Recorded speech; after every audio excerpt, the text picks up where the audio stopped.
युग की बात सुनकर राजन ने अपने चमचों को देखा। उसके चमचे भी चुप थे। उन्हें युग की हिम्मत का कोई तोड़ दिख नहीं रहा था। जब राजन को लग गया कि उसके चमचों में से कोई ऐसा नहीं है जो युग की बराबरी कर पाए, तो फिर खुद राजन ही युग से बोला, मिस्टर युग, मुझे अच्छा लगा ये देखकर कि आपको लगता तो है कि आप ये शर्त को, इस गेम को जीत सकते हैं। युग को सच में लग रहा था कि वो जीत जाएगा। उसने राजन से कहा, राजन, मुझे बस इतना बताइए कि आपको मेरी शर्त मंजूर है कि नहीं। राजन हंसकर बोला, चलो ठीक है, अगर तुम जीत गए तो फिर मैं क्लास में सिगरेट नहीं पीऊंगा। राजन भी श्योर था कि चाहे कुछ भी हो लेकिन वो हार नहीं सकता। इधर युग को लग रहा था कि ये बच्चों का खेल है, इसमें कैसी हार और जीत। दोनों ही एक दूसरे को अंडर एस्टिमेट कर रहे थे। खैर, अब गेम शुरू होने का समय आ गया और फिर देखते देखते राजन ने खेल शुरू कर दिया। राजन ने इतनी स्पीड में उन डब्बों को घुमाया कि वहां पर खड़ा कोई लड़का और लड़की ये देख नहीं पाए कि आखिर वो सिक्का किस डिब्बे के नीचे है। खुद युग के चेहरे पर तोते उड़ रहे थे। उसे भी नहीं लगा था कि ऐसा कुछ होगा। उसे यकीन ही नहीं था कि राजन इस खेल में इतना माहिर होगा। राजन ने उन डब्बों को घुमाकर रख दिया और फिर युग से बोला, मिस्टर टैलेंटेड, अब बताइए सिक्का किस डब्बे के नीचे है। युग तो बस राजन का मुंह देख रहा था। युग के मुंह से निकल गया कि यार, मुझे यकीन नहीं था कि यह इतना कुछ होने वाला है। मतलब गजब का घुमाया तुमने। जैसे ही युग ने इतना कहा, राजन के चमचे सीटियां बजाने लगे। सीटियां बजाने के बाद एक लड़का चिल्लाया, भाई अभी से हार मान ले, क्यों बिना मतलब लग रहा है। राजन ने अपने चमचे को रोका और बोला, अरे चुप रहो, अब गेम शुरू हो गया तो यहाँ से रिटर्न नहीं हो सकते। इन महोदय को बताना ही होगा कि आखिर सिक्का है कहाँ। युग बता तो सकता था, लेकिन राजन के टैलेंट से वो बहुत प्रभावित हो गया था। गेम भले बच्चों का था, लेकिन राजन ने जो किया था उसके लिए कई सालों की प्रैक्टिस की जरूरत पड़ती। खैर, युग राजन के प्रभाव से बाहर निकला और फिर गेम पर कंसंट्रेट करते हुए राजन से बोला, मिस्टर राजन, आप टैलेंटेड तो हैं, लेकिन अब हारने के लिए तैयार हो जाइए। युग की बातों पर राजन के सारे दोस्त हंसने लगे। कुछ वैसे छात्र भी हंसने लगे जो किसी के साइड से नहीं थे। यहाँ तक कि राजन भी हंसने लगा। लेकिन युग को तो आदत थी सबको शॉक्ड करने की। आज भी युग वही करने वाला था। युग ने नजरें दौड़ाई और डब्बों को स्कैन कर लिया। डब्बों को स्कैन करते करते युग ने तुरंत पता लगा लिया कि सिक्का किस डब्बे में है। युग ने कुछ नहीं कहा, बस उठा और जाकर एक डब्बा उठा लिया। सिक्का उसके नीचे पड़ा हुआ था। युग ने उस सिक्के को उठाया, अपनी जेब में रखा और वहां से चल पड़ा। युग के ऐसा करते ही वहां जैसे सन्नाटा पसर गया। किसी के पास कहने के लिए कुछ नहीं था। सबके सब चुप हो गए, खासकर राजन के चमचे, क्योंकि उनका बॉस मुंह की खा चुका था। बाकी के लड़के और लड़कियां, यहाँ तक कि वहां खड़े टीचर भी युग से प्रभावित हो गए थे।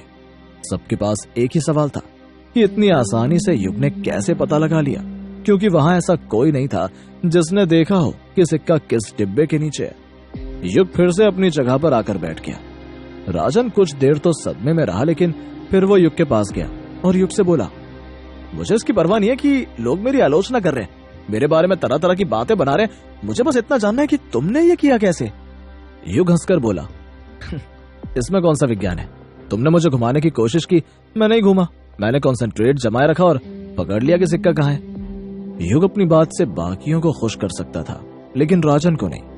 राजन ने युग से कहा, मिस्टर युग, इतनी भीड़ में से कोई दूसरा आदमी कह दे कि वो भी कंसंट्रेट कर पाया तो मैं अभी इसी वक्त कॉलेज छोड़ दूंगा, क्योंकि ये संभव ही नहीं है। युग ये सुनकर हंसने लगा। उसने राजन से कहा, छोड़िए महोदय, आप इतना समझिए कि आप हार गए हैं, बाकी किसी चीज से मतलब नहीं रखिए। राजन ने अब अगली चाल चली। उसने युग से कहा, अच्छा चलो बताओ मत, आओ एक एक हाथ और हो जाए, एक बार और खेलते हैं। इस बार जो हारा वो हारा, जो जीता वो जीता। राजन को लग रहा था कि युग ने तुक्का मारा है। युग तैयार नहीं हुआ। उसने मुंह बनाकर कहा, मिस्टर राजन, मैं यहाँ पर खेलने नहीं बल्कि पढ़ने आया हूँ। यशपाल सर का शागिर्द बनने आया हूँ, इसलिए कृपा करके मुझे इन चीजों में न उलझाएं। राजन के चेहरे पर थोड़ी सी बेचैनी दिखाई दी। उसने युग से कहा, मिस्टर युग, यशपाल सर पढ़ाते सबको हैं, लेकिन शागिर्द एक बैच में से सिर्फ एक को ही बनाते हैं, और इस बैच में वो लड़का मैं हूँ जो उनका शागिर्द बनेगा। युग को राजन की इस बात पर आपत्ति हुई। उसने राजन से कहा, मिस्टर राजन, ये आप और हम तय नहीं करेंगे, ये बात तो सर ही तय करेंगे कि वो किसे अपना शागिर्द बनाएंगे और किसे नहीं। युग की बात राजन को अच्छी नहीं लगी। उसने युग पर तंज कसते हुए कहा, ऐसा है मिस्टर युग, कुछ चीजें भाग्य भी निर्धारित करता है और आप बेहतर तरीके से जानते होंगे कि आपके और मेरे भाग्य में किसका भाग्य मजबूत है और किसका कमजोर। युग चुप हो गया। शायद वो भी राजन की बातों से सहमत था। युग की चुप्पी राजन को नहीं चाहिए थी। उसने तुरंत युग से कहा, आओ एक राउंड और खेलो मेरे साथ। लेकिन युग ने साफ साफ मना कर दिया। युग राजन से बोला, सॉरी मिस्टर राजन, मुझे ये सब नहीं करना है, मैं यहाँ पर क्लास के लिए आया हूँ। राजन ने एक बार पूरी क्लास में नजरें दौड़ाई। लगभग सब लोग इसी बात की चर्चा कर रहे थे कि युग कैसे जीत गया। राजन को इससे समस्या नहीं थी कि उसे युग की शर्त माननी पड़ती। उसे इस बात से दिक्कत थी कि वो युग से हार कैसे गया। राजन कुछ देर खुद में ही कुछ देर सोचने लगा। कुछ देर सोचने के बाद राजन पूरी क्लास से बोला, गाइस, मिस्टर युग की जीत हुई, अनएक्सपेक्टेड जीत। क्या आप लोग इस जीत को फिर से नहीं देखना चाहते? राजन की बात सुनकर फिर सब लोग एक साथ चिल्लाए, हाँ हाँ देखना चाहते हैं। ये एक ऐसा कमाल हुआ था कि सब इसे फिर से जरूर देखना चाहते थे। राजन ने जितना टैलेंट उन डब्बों को घुमाने में दिखाया था, युग ने उतना ही टैलेंट ये पहचानने में दिखाया था कि सिक्का किस डिब्बे के नीचे। लोगों की सहमति मिलते ही फिर राजन युग से कहता है, देखो ये सब चाहते कि एक बार और खेल हो, प्लीज एक बार खेल लो। युग समझ रहा था कि राजन इसलिए ये कर रहा है कि वो फिर से जीतकर अपनी खोई हुई इज्जत को वापस ला पाए। लेकिन राजन नहीं जानता था कि वो इस बार भी युग को नहीं हरा सकता है। युग कुछ नहीं बोला। युग की चुप्पी पर राजन फिर चिल्लाया, लिसन क्लास, अगर युग फिर से मेरे साथ खेलते हैं और मैं एक बार फिर हार जाता हूँ तो मैं वादा करता हूँ कि मैं कभी क्लास में सिगरेट नहीं पीऊंगा, कभी क्लास को डिस्टर्ब नहीं करूंगा, खुद को यशपाल सर के शागिर्द बनने की रेस से बाहर करूंगा और मिस्टर युग के प्रभाव को एक्सेप्ट कर लूंगा। युग भी शॉक्ड रह गया कि राजन क्या कह रहा है। युग सोचने लगा कि राजन को अपने टैलेंट पर कितना भरोसा है। इससे पहले कि युग कुछ कहता, पूरी क्लास चिल्लाने लगी, वंस मोर, वंस मोर। युग को भी कुछ समझ नहीं आ रहा था कि वो क्या करे। लेकिन जो शर्तें राजन ने रखी थी, इतना क्लियर था कि अगर राजन अब की बार हारेगा तो युग के साथ साथ पूरी क्लास को फायदा होगा। युग ने कुछ देर सोचा और फिर खेलने के लिए तैयार हो गया। उसने राजन से कहा, ठीक है राजन, आप अपनी शर्तें याद रखिएगा। युग के इतना कहते ही राजन बहुत खुश हो गया। वो खुशी में पगलाते हुए बोला, एकदम शर्तें याद रहेंगी, चिंता मत करो। राजन के इतना कहते ही फिर उसके सारे चमचे खेल का मैदान सजाने लगे, यानी कि डब्बों को ठीक करने लगे। क्लास में फिर से चहल पहल होने लगी। युग फिर से राजन के सामने खड़ा हो गया। राजन ने युग से गेम शुरू करने की परमिशन ली और फिर डब्बे घुमाने लगा। इस बार राजन ने डब्बों को इतनी तेजी से घुमाया कि किसी को दिखा भी नहीं कि राजन ने किस डब्बे को कितनी बार घुमाया है। युग राजन से और भी ज्यादा प्रभावित हुआ। युग मन ही मन कह रहा था कि राजन बहुत ही टैलेंटेड है। डब्बों को तेजी से घुमाकर राजन ने युग से कहा, हाँ तो महोदय, अब आप बताइए कि सिक्का किधर है? युग हंसकर बोला, आपको अपनी शर्त याद है ना? राजन को 1 मिनट के लिए लगा कि युग अब ये बताने से डर रहा है कि सिक्का कहाँ है। फिर क्या था, राजन ने युग से कहा, मिस्टर, मुझे नहीं लगता कि इतनी बड़ी हुजूम के रहने के बाद भी मुझे आपको शर्तों के बारे में सोचना चाहिए। आप तो बस इतना बताइए कि सिक्का किस डिब्बे के नीचे है। राजन के इतना कहते ही बाकी के लोग भी चिल्लाने लगे, हाँ हाँ बस इतना ही करो कि तुम बताओ कि सिक्का किस डिब्बे के नीचे है। युग ने एक गहरी सांस ली और फिर उसने सीधे चलते चलते डब्बों के पास गया और बिना किसी हिचकिचाहट के एक डब्बे को उठा लिया। डब्बा उठाते ही उसके नीचे से एक सिक्का निकला। युग ने उस सिक्के को निकाला और जेब में रख लिया। ये देखकर सारे लड़के लड़कियों ने शोर मचा दिया। राजन एकदम से शॉक्ड था। उसे समझ नहीं आया कि वो क्या करे। राजन ने भी ये बात स्वीकार कर ली कि युग बहुत ज्यादा टैलेंटेड आदमी है। राजन ने फिर कुछ नहीं कहा। वो सीधे गया और युग के सामने घुटने पर बैठ गया और बोला, युग, मैं आपकी गुलामी स्वीकार करता हूँ। मैं आपसे वादा करता हूँ कि मैं कभी क्लास में सिगरेट नहीं पीऊंगा और ना ही कभी क्लास को डिस्टर्ब करूंगा। साथ में मैं वादा करता हूँ कि यशपाल सर के शागिर्द बनने की रेस से भी मैं खुद को निकालता हूँ। युग ने राजन को उठा लिया और उससे हाथ मिलाते हुए बोला, अरे राजन, इतना करने की जरूरत नहीं है। हम लोग बस दोस्त हैं, इतना काफी है। बाकी आपका ये सवाल स्वागत योग्य है कि आप क्लास को डिस्टर्ब नहीं करेंगे। युग की बातें सुनकर राजन बोला, युग, मुझे अच्छा लगा कि आपने मेरे बारे में इतना सोचा। बाकी ये बताइए कि आपने ये सब किया कैसे? मैं बस जानना चाहता हूँ। युग हंसने लगा और युग बोला, राजन, आपका टैलेंट है कि आपने उन डब्बों को घुमा दिया। अब मेरा ये टैलेंट है कि मैंने ये पता लगा लिया। युग और राजन एक दूसरे से हाथ मिलाने लगे। उन लोगों को ऐसा देखकर राजन के चमचे एकदम से परेशान हो गए। उन्हें समझ नहीं आ रहा था कि वो क्या करे। एक लड़का राजन के पास गया और राजन से बोला, राजन भैया, आप इस युग को अपना गुरु कैसे मान सकते हैं? राजन उस लड़के पर गुस्सा हो गया। उसने उस लड़के से कहा, तुम लोगों को यह बताना पड़ेगा कि तुम्हें क्या करना चाहिए। तुम सब घुटनों पर झुककर माफी मांगो।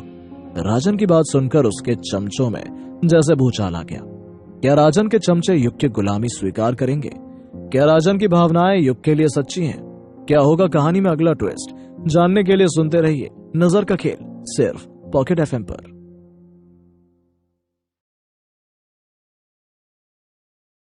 राजन ने अपने सारे दोस्तों से कहा कि सब मिलकर युग के आगे घुटने टेको और अपनी गलतियों के लिए माफी मांगो। पहले तो राजन के दोस्त इसके लिए तैयार नहीं होते, लेकिन वो राजन के विरुद्ध भी नहीं जा सकते थे, इसलिए उन लोगों ने मना भी नहीं किया। सबने वैसा ही किया जैसा कि राजन ने कहा था। लेकिन युग को यह अच्छा नहीं लगा कि कोई उससे घुटनों पर बैठकर माफी मांगे। युग ने फिर सबको बीच में ही रोक लिया।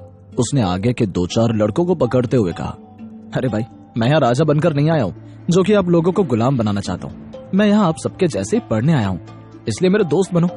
युग की बात सुनकर फिर वो सारे लड़के बहुत प्रभावित हुए। देखते देखते क्लास में मिसेस मेहरा आ गए। उनके आते ही सबने खड़े होकर उनका स्वागत किया। मिसेस मेहरा को थोड़ा आश्चर्य हुआ कि अचानक से इन बदतमीजों में ऐसा बदलाव कैसे आ गया। हुआ यह था कि पूरे कैंपस में ये बात फैल गई थी कि नया बैच बहुत ही शैतान है, लेकिन अचानक से इस बैच के बदलते व्यवहार को देखकर वो तो चकित ही हो गई थी। मिसेस मेहरा के आते ही उनके सम्मान में युग खड़ा हो गया। उसको देखकर फिर से क्लास के सारे लड़के मिसेस मेहरा के सम्मान में खड़े हो गए थे। पहले से मौजूद टीचर ने मिसेस मेहरा को सारा वाकया सुना दिया। युग की समझदारी के बारे में सुनकर मिसेस मेहरा बहुत खुश हुई। फिर उन्होंने लेक्चर शुरू किया और पूरे क्लास को कुछ नए शब्दों और कुछ नए विषयों से परिचित कराया। हालांकि अभी भी मिसेस मेहरा आश्चर्य से ही भरी हुई थी, क्योंकि जिस क्लास के बारे में पूरी यूनिवर्सिटी में तरह तरह की बातें चल रही थी, वो क्लास अभी एकदम से अच्छा व्यवहार कर रही थी। स्टूडेंट्स को कुछ नई चीजें बताकर मिसेस मेहरा चली गई। उनके जाने के बाद फिर सारे लड़के उठकर बाहर जाने लगे। अभी भी सब लड़के और लड़कियां युग की ओर देख रहे थे। युग आज हीरो बना हुआ था। युग भी समझ रहा था कि सब लोग उसकी तारीफ में ही उसकी ओर देख रहे हैं। तभी राजन ने अचानक युग से कहा, युग, मैं हॉस्टल जा रहा हूँ, जरा हॉस्टल का जायजा भी लेते हैं, फिर तय करेंगे कि हॉस्टल में रहना है कि नहीं। युग हंसकर बोला, मैंने तो हॉस्टल देख लिया, हॉस्टल उतना अच्छा नहीं है। मैंने तो तय कर लिया कि मैं यहाँ नहीं रहूंगा। युग ने अपनी राय बता दी। उसके क्लियर करने के बाद राजन 2 मिनट के लिए चुप हो गया और फिर युग से बोला, यार अभी घर जाकर क्या करोगे, बैठोगे ही ना, चलो एक बार साथ में हॉस्टल घूम लेते हैं, फिर चले जाना। युग राजन की बात टाल नहीं पाया। वो राजन के साथ हॉस्टल देखने के लिए चला गया। युग को जहाँ हॉस्टल पसंद नहीं आया था, वहीं राजन को हॉस्टल में रहने से कोई दिक्कत नहीं थी। राजन ने युग से कहा, ठीक तो लग रहा है हॉस्टल, यहाँ बदमाशी करने में भी मजा आएगा। युग को यही तो नहीं करना था। उसको वो हॉस्टल इसलिए ही अच्छा नहीं लग रहा था कि लड़के वहाँ पर बदमाशी करते हैं। युग ने अपना पॉइंट ऑफ व्यू रख दिया। उसने राजन से कहा, मुझे यही तो नहीं करना है राजन, बाकी आप रहिए, फ्यूचर में देखता हूँ। राजन कुछ देर सोचता रहा और फिर युग से बोला, ऐसा करते हैं कि हॉस्टल में एक रूम अलॉट करवा लेते हैं, जब रहने का मन करेगा रहेंगे, नहीं तो घर चले जाएंगे। युग को यह आइडिया बहुत अच्छा लगा, लेकिन जो उसे दिक्कत समझ में आ रही थी, उसने वो दिक्कत राजन से कह दी। युग राजन से बोला, ऐसा ना हो कि नियम कानून कुछ और हो। युग अभी ये सब कह ही रहा था कि राजन बीच में बोल पड़ा, आपको लगता है कि यहाँ का कोई नियम कानून आपको परेशान कर सकता है? ये सुनकर दोनों हंसने लगे। युग ने फिर अपनी सहमति जता दी कि जैसा राजन को ठीक लगे वैसा करे। अब युग को घर जाने की सूझी। युग ने राजन से कहा, राजन भाई, फिर आप अब देख लीजिए कि आगे क्या करना है।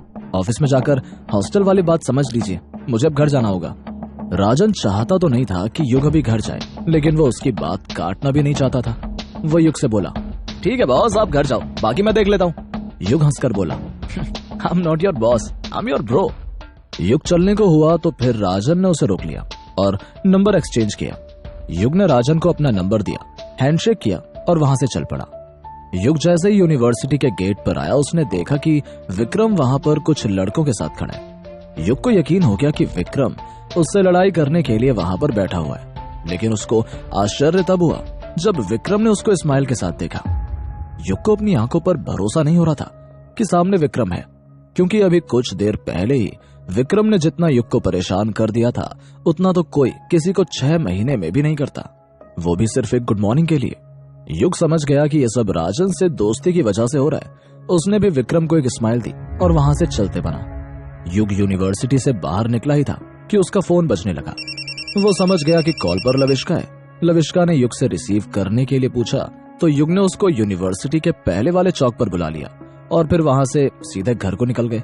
लविष्का युग से यूनिवर्सिटी के बारे में पूछने लगी। युग ने फिर ऑलमोस्ट सारी बातें उसको बता दी। लविष्का भी खुश थी। युग को पहले दिन ही इतना अच्छा दोस्त मिला और उससे सब इतने इम्प्रेस हुए। युग और लविष्का घर पहुंचे। युग ने लविष्का को बताया कि उसे भूख लगी है। लविष्का ने युग से कहा कि आज खाना वो बनाकर खिलाएगी। फिर क्या था, उसने युग को कड़ी चावल बनाकर खिलाए। अगले दिन रविवार था, इसलिए युग ने कुछ प्लानिंग की और सो गया। अगली सुबह वो प्लानिंग के अकॉर्डिंग दादाजी के पास चल पड़ा। युग सोच रहा था कि दादाजी की वजह से उसके जीवन में इतना बड़ा बदलाव हो रहा है तो उसे दादाजी को धन्यवाद करना चाहिए। कुछ देर के बाद युग दादाजी के घर पहुंच गया। युग को देखते ही दादाजी बहुत खुश हुए। युग ने दादाजी के पांव छुए तो उन्होंने उसे उठाकर गले से लगा लिया। फिर वो युग से बोले, तब बहादुर, कैसी रही यूनिवर्सिटी? युग हंसकर बोला, दादाजी बस बढ़िया। दादाजी ने अगला प्रश्न किया, फिर ये बताओ, खुश तो हो ना यूनिवर्सिटी जाकर? युग का मन भर आया।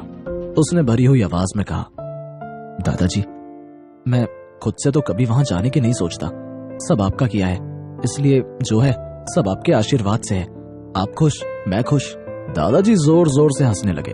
वो हंसते हुए बोले, चलो बढ़िया है, बस कुछ सीख कर आओ, कुछ पढ़ कर आओ, फिर तुम्हारी वैल्यू बढ़ेगी। युग ने मुस्कुराकर कहा, मैं तो आपके बताए रास्ते पर चल रहा हूँ, अब इसमें जो हो जाए मंजूर है। वो सच कह रहा था। अपने घर परिवार और जिंदगी से तंग होकर पता नहीं खुद के साथ क्या क्या करने की सोच रहा था, लेकिन अचानक से एक शक्ति और दादाजी जैसे लोगों ने उसकी जिंदगी ही बदल दी थी।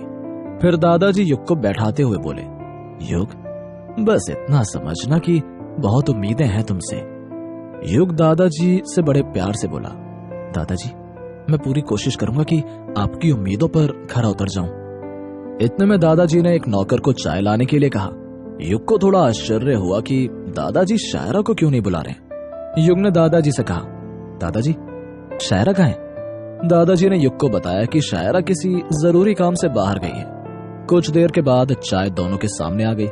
तब तक युग और दादाजी एक दूसरे से इधर उधर की बातें करते रहे। चाय पीते हुए दादाजी ने युग से पूछा, अच्छा युग, ये बताओ तुम्हें यूनिवर्सिटी में सबसे अच्छी चीज क्या लगी? युग 1 मिनट के लिए सोच में पड़ गया, क्योंकि उसे बुरी तो बहुत सारी चीजें लगी थी, लेकिन अच्छी लगने वाली चीजों के बारे में बताने के लिए दिमाग पर जोर डालना पड़ रहा था। कुछ देर सोचने के बाद युग ने दादाजी से कहा, दादाजी मुझे यूनिवर्सिटी में जो सबसे अच्छी चीज लगी वो ये कि यूनिवर्सिटी का सिस्टम, खासकर यशपाल सर एंटीक सामानों के प्रति बहुत ही ज्यादा एक्टिव और एक्सपर्ट है। दादाजी पूरी तरह से समझ नहीं पाए। वो युग से बोले, तुम कहना क्या चाहते हो? साफ साफ कहो। युग ने दादाजी को बताया, दादाजी यशपाल सर ने यूनिवर्सिटी से सारी महंगी और ओरिजिनल एंटीक वस्तुओं को रिप्लेस कर दिया है। रिप्लेस कर दिया है? दादाजी चौंक गए।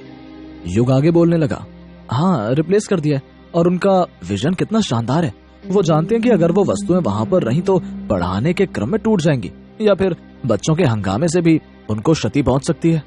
युग की बातें सुनकर दादाजी ने फिर चाय नीचे रख दी।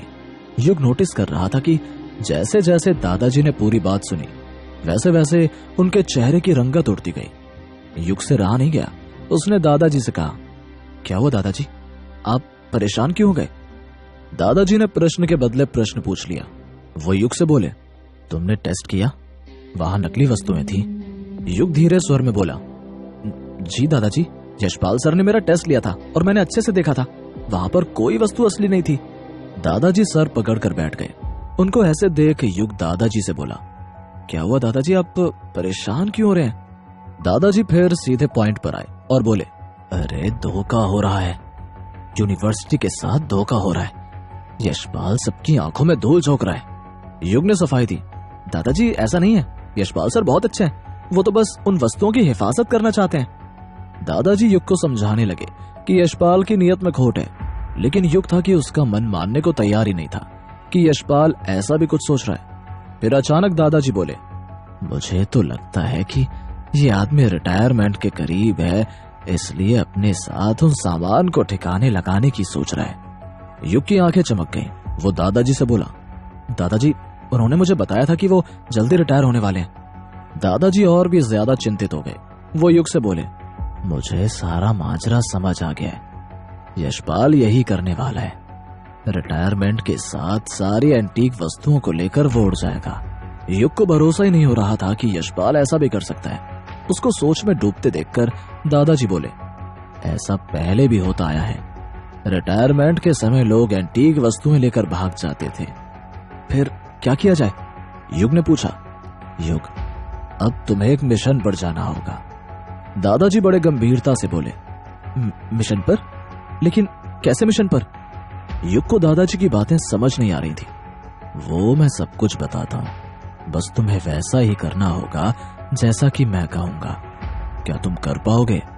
दादाजी ने युग से पूछा। एक पल को तो युग भी कंफ्यूजन में पड़ गया था कि क्या हो रहा है और क्या होने वाला है। उसको समझ नहीं आ रहा था कि दादाजी किस मिशन के बारे में बात कर रहे थे। वैसे भी वो किसी पछड़े में पड़ना ही नहीं चाहता था। फिर एक गहरी सांस लेकर युग बोला, अच्छा दादाजी, आप बताइए क्या करना होगा, मैं कोशिश करूंगा। क्या यशपाल सच में दोषी था? दादाजी युग को कैसा मिशन देने वाले हैं? सबसे बड़ा सवाल, क्या युग के जीवन में कोई नया मसला शुरू होने वाला है? क्या होगा कहानी में अगला ट्विस्ट? जानने के लिए सुनते रहिए नजर का